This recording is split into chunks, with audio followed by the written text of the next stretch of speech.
स्वर्ग सुमन के सभी श्रोताओं को प्रभु यीशु मसीह के नाम से प्यार भरा सलाम। प्रियजनों, आप सभी का स्वागत है हमारे इस कार्यक्रम में। और आपको आज मैं आपके साथ में जो बातें बताने जा रहा हूँ परमेश्वर के वचन से, और वो है अंधेपन के बारे में, ब्लाइंडनेस, अंधेपन के बारे में हम बातें करने जा रहे हैं। प्रियजनों, अंधापन दो प्रकार के होते हैं, एक शारीरिक होता है और एक आत्मिक। प्रभु यीशु मसीह इस जगत में आए, उन्होंने शारीरिक रीति से जो अंधे हैं, जो नहीं देख सकते हैं, उनको आंखें दी। साथ साथ में उन्होंने वे अंधे जो आत्मिक रीति से हैं, उनकी भी आंखें खुलने के लिए इस जगत में प्रभु यीशु मसीह आए। प्रियजनों, अंधापन दो प्रकार के मैंने बताया, एक शारीरिक एक आत्मिक होता है। हम शारीरिक अंधेपन के बारे में पहले देखेंगे। एक होता है पूर्ण रीति से वो अंधा होता है, उनको दिखाई नहीं देता है, नेत्रहीन होता है। दूसरा प्रकार का उसी में होता है शारीरिक में, वो है कम दिखाई देना या धुंधला दिखाई देना।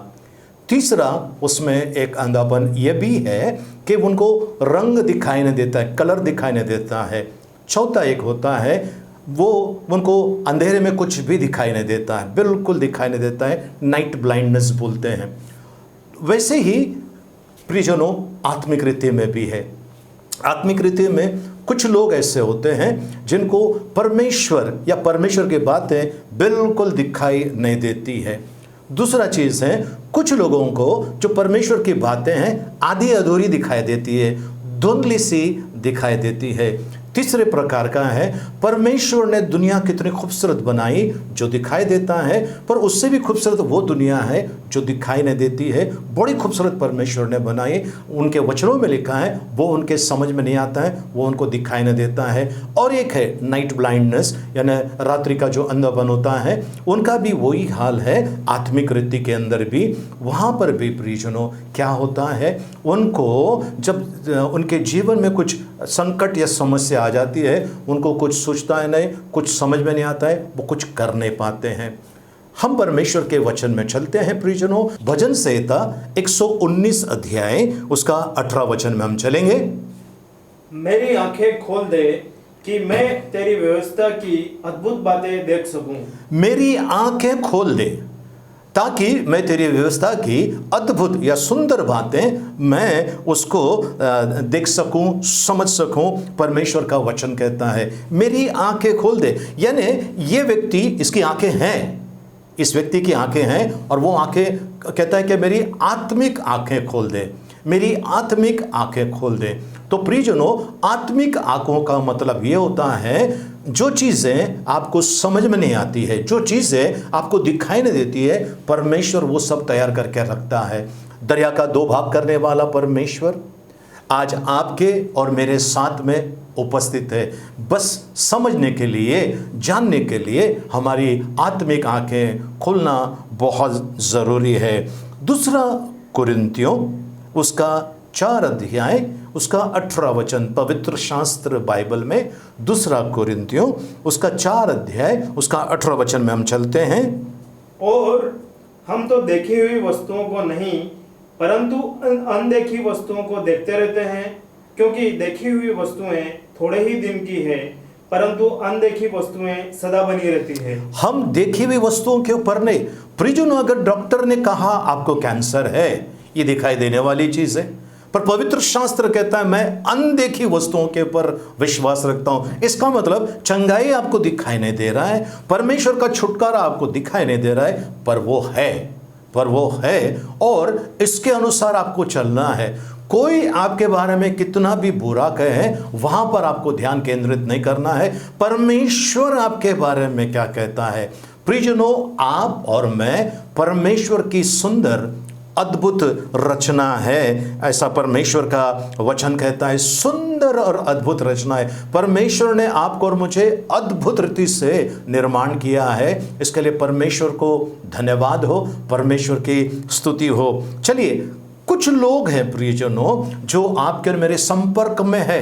कुछ लोग शायद रिश्तेदार हो सकते हैं, कुछ लोग ऐसे हो सकते हैं कि जो आपके दोस्त हो सकते हैं, जान पहचान वाले हो सकते हैं, या रोज आप जिनके साथ में उठना बैठना होता है। ऐसे लोगों के अगर आप संपर्क में है, और वे लोग खुद अंधे हैं आत्मिक। उनका अगर मार्गदर्शन में अगर आप चले तो क्या होने वाला है प्रियजनों, हम देखते हैं परमेश्वर इसके बारे में चेतावनी दे रहा है। मत्ती रचित सुसमाचार उसका 15 अध्याय उसका 14 वचन। मत्ती रचित सुसमाचार उसका 15 अध्याय उसका 14 वचन। जी, उनको जाने दो जी, वे अंधे मार्ग दिखाने वाले हैं, और अंधा यदि अंधे को मार्ग दिखाए तो दोनों गड्ढे में गिर पड़ेंगे। अंधा अगर अंधे को मार्ग दिखाए वे दोनों गड्ढे में गिर पड़ेंगे। प्रियजनों, आज आपका मार्गदर्शन कौन करता है? पवित्र शास्त्र करता है या फिर संसार की जो रीति रिवाज है वो आपका मार्गदर्शन करता है? मैं आपको एक उदाहरण देना चाहता हूं प्रियजनों, थोड़ा सा ध्यान से देखिए। ये एक सुंदर सी परमेश्वर की रचना है, ठीक है। इसको लोग अलग अलग नाम से बुलाते हैं, ठीक है। ये जो है ये अंधे लोग कहते हैं ये टूट नहीं सकता है, ये सख्त है, ये बेकार है, ये किसी काम का नहीं है। और इसको अगर हम थोड़ी देर के लिए परमेश्वर समझे, थोड़ी देर के लिए परमेश्वर के समझे, तो लोग ये कहते हैं कहाँ है परमेश्वर? परमेश्वर काम नहीं करता है, परमेश्वर पत्थर हृदय का परमेश्वर है, वो लोगों को तकलीफ देता है, पीड़ा देता है, वो लोगों के ऊपर अन्याय करता है। लोग ऐसा कहते हैं क्योंकि ये ऐसा दिखाई देता है, पर हकीकत में प्रियजनों जिसकी आंखें खुल जाती है वो ये चीजें देखता है। बाहर से कितना भी सख्त क्यों ना हो, अंदर मीठा, अंदर एक सुंदर सा पदार्थ है जो जीवन के लिए लाभदायक है, शरीर के लिए बहुत अच्छा है। इसका तेल बनता है, इसकी बहुत सारी चीज़ें बन जाती है, ये खाने में इस्तेमाल करने वाली चीज़ है। प्रियजनों, उसी रीति से परमेश्वर आपको और मुझे आशीर्वाद देना चाहता है। ये परमेश्वर जो है आपको अगर सख्त दिखाई भी दे वो वैसा नहीं है। आंखें खोलने की ज़रूरत है। प्रियजनों, आज अपनी आंखें खोल दीजिए। आइए उस परमेश्वर के पास जो ममता से भरा हुआ है, जो मधु से मीठा है, जो आपसे और मुझसे प्यार करता है। हमारे सगे माँ बाप अगर हमने गलती की तो ताड़ना देते हैं, तो परमेश्वर क्यों कर नहीं देगा? पर जब हम लौट कर आते हैं परमेश्वर के पास, वो मधु से भी मीठा है। वो आपके जीवन को धन्य और आशीषित करने के लिए तैयार है। सो प्रियजनों, मैं चाहता हूँ आज आप उस पट्टी को निकाल दीजिए जो आंखों के ऊपर है। मैं आत्मिक बातें कर रहा हूँ, अविश्वास की बातें हटा दीजिए।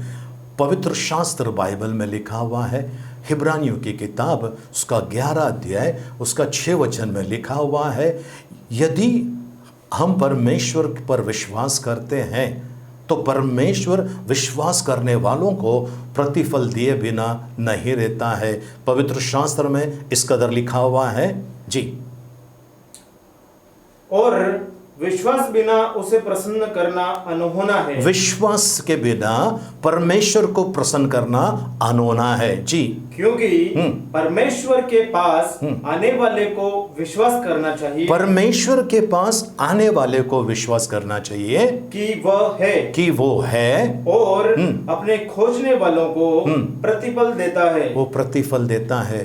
प्रियजनों, भजन लिखने वाला कहता है, मेरी आंखें खोल प्रभु, तेरे अद्भुत बातों को मैं देख सकूं। प्रियजनों, परमेश्वर आज आपकी आंखें खोलना चाहता है। परमेश्वर आपको उस अंधकार के बंधन से छुड़ाना चाहता है। परमेश्वर आज आपके जीवन में अद्भुत काम करना चाहता है।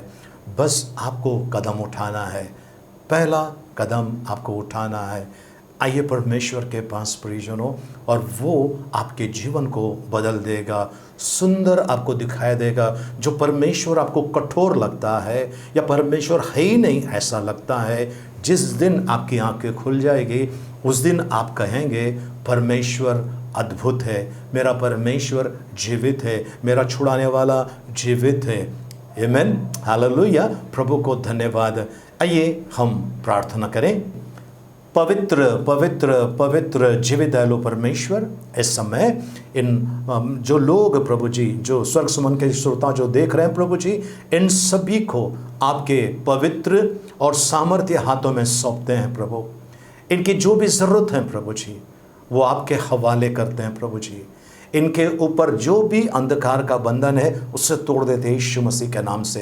प्रभु अपनी महिमा को प्रकट कीजिए, ऐसे हम प्रार्थना करते हैं यीशु मसीह के मीठे मधुर पवित्र नाम में, आमीन। प्रियजनों, यदि आज आप आशीष पाना चाहते हैं तो आप मेरे पीछे प्रार्थना कर सकते हैं। ये समय है प्रार्थना करने का।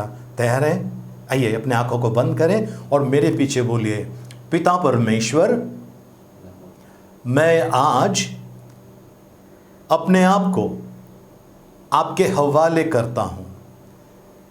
मैं इस संसार के सारी बातों को छोड़कर आपकी आत्मिक बातों के ऊपर मन लगाता हूं।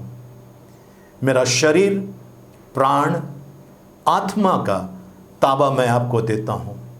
मुझे आप चलाइए।